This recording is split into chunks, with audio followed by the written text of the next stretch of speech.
शहर की कॉलेज से पढ़ाई पूरी की है और अब उसके लिए जगह जगह से रिश्ते आने लगे हैं। स्वाति से ज़्यादा उसके रिश्तेदारों को उसकी शादी की चिंता है। इसीलिए जो भी स्वाति के घर आता वो किसी नए लड़के की खबर ज़रूर ले आता। अरे दीदी, ये फोटो देख के बताओ कैसा है। राहुल नाम है लड़के का, मेरी सहेली की बहन का बेटा है। अपनी स्वाति के साथ एकदम प्यारी जोड़ी लगेगी इसकी। ज़रा दिखाना, फ़ोटो तो बढ़िया लग रहा है। कोई गलत आदत वादत तो नहीं है ना इसे? और कमाता कितना है? अरे कोई गलत आदत नहीं है दीदी, आप कहो तो एक मीटिंग करवा देती हूँ, फिर सब कुछ फाइनल कर लेना। हाँ हाँ, ये सही कह रही हो तुम। संडे को स्वाति के पापा भी घर पे ही रहेंगे। बुआ फिर वहाँ से चली जाती है और रात को स्वाति की माँ उससे कहती है, स्वाति बेटा, आज कमला बुआ ने एक लड़के की फ़ोटो दिखाई है। संडे को वो लोग मिलने आ रहे हैं, तैयार हो ना तुम बेटा?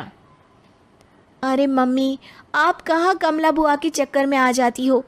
अभी इतनी जल्दी कोई शादी वादी नहीं करनी है मुझे। अरे बेटा, अच्छा लड़का है, बुआ जानती है उसे अच्छे से। हाँ स्वाति बेटा, एक बार मिल तो लो, बाद में देखेंगे आगे क्या करना है। वैसे तो कमला रिश्ता लाई है तो मना करने का तो कोई सवाल ही नहीं उठता। संडे की सुबह होती है और कमला बुआ राहुल और उसके मम्मी पापा को लेकर स्वाति के घर आती है।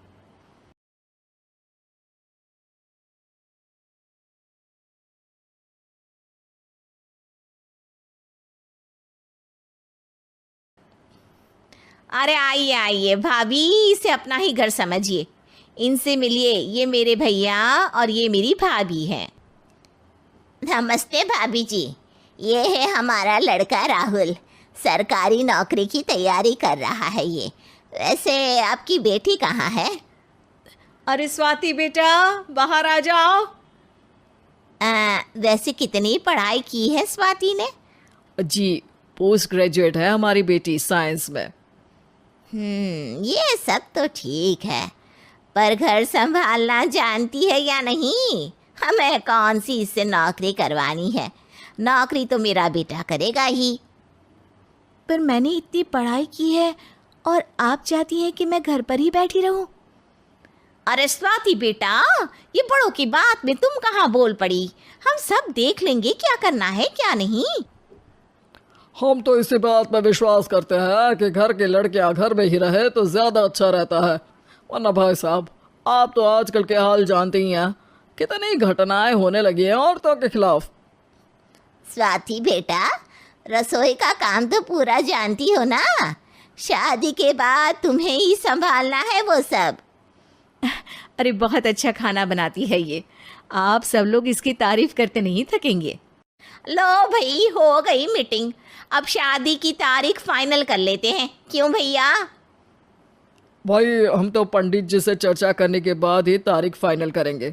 सालों से हम उनकी बातें मानते हुए आ रहे हैं।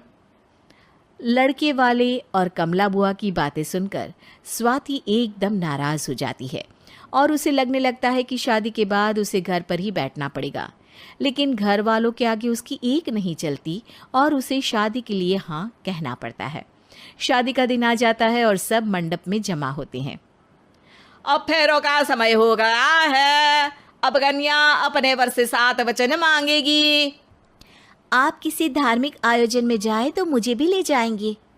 आप मेरे माता पिता का भी बराबरी से सम्मान करेंगे, हमेशा मेरा साथ निभाएंगे। आपको दोनों परिवार की जिम्मेदारियां बखूबी निभानी होगी। हर ज़रूरी बात में मेरी भी राय लेंगे। आप सभी गलत आदतों से दूर रहेंगे। आप मेरे अलावा किसी और औरत से कोई गलत संबंध नहीं बांधेंगे। ये 7 वचन पूरे हुए, वर क्या तुम्हें ये सारे वचन मंजूर है? जी हाँ पंडित जी, मैं सारे वचन अच्छे तरीके से निभाऊंगा। अरे वाह वाह, बढ़िया तरीके से सब काम संपन्न हो गया। तो इसी के साथ विवाह संपन्न हुआ और आज से ये दोनों पति पत्नी हुए। 1 मिनट पंडित जी, अभी एक वचन लेना बाकी है। अब कौन सा वचन है बेटा? मैं अब हमेशा के लिए किसी दूसरे घर में जाने वाली हूँ, तो पति के अलावा मैं अपने सास ससुर से भी एक वचन लेना चाहूँगी। अब कहो बेटी। मैं ये चाहती हूँ कि मुझ पर किसी बात की कोई पाबंदी नहीं लगाई जाएगी। मुझे सब कुछ करने की आज़ादी होगी और मैं भी विश्वास दिलाती हूँ कि मैं एक अच्छी बहू बन के दिखाऊंगी। स्वाति की बात सुनकर उसके सास ससुर एकदम चौंक जाते हैं और कुछ बोल नहीं पाते कि उतने में कमला बुआ बोल पड़ती है। अरे बेटा, ये भी कोई कहने की बात है? रानी बन के रहोगी तुम तो। वचन देने से पहले सोच लीजिए, क्योंकि शास्त्रों में वचन ना निभाने वालों के लिए नरक से भी बदतर सजा लिखी है। स्वाति की चालाकी से वहाँ मौजूद सब लोग प्रभावित हो जाते हैं और लोगों में बदनामी ना हो जाए, इस कारण स्वाति के सास ससुर को उसे वचन देना पड़ता है। और कैसी अपशकुन वाली बातें कर रहे हैं आप पंडित जी? हमें मंजूर है बेटा तुम्हारी शर्त। स्वाति अपनी समझदारी से अपनी बात अपने ससुराल वालों से मनवा लेती है और खुशी खुशी राहुल से शादी कर लेती है। अब से हर शादी में मैं खुद 8 वचन दिलवाऊंगा। ओम मंगलम मंगलम मंगलम।